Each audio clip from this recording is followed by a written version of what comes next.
Hi, I'm Lou Manfredini, Ace's home expert. In this video, I want to talk to you about a product called Spar Urethane. It's by Minwax, and it's under their Helmsman line.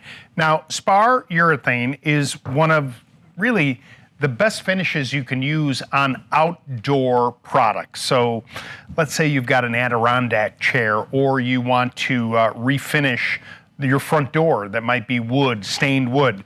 The beauty behind the Spar Urethane is the fact that it has UV protection. You know, everybody thinks about protecting the wood from the water and the rain, and that's important. The Spar will help you do that, but it's the UV that really helps to protect that wood. You see, that's what really kind of tears the wood apart. This is a terrific product to use as a top coat, a top finish over an existing product that you're gonna keep outside. As I mentioned, an Adirondack chair, a bench, the front door. You'll stain it as the color that you want.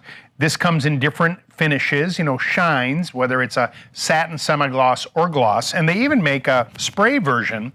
What I like about this is that if you have vertical surfaces that are outside, maybe you've got, I don't know, it could be the pickets on that bench that I talked about. Well, this will help you get into all those nooks and crannies. You get the same kind of protection you get from the brush-in product here to protect your outdoor surfaces. Coming up next, my video on polyurethane for indoors.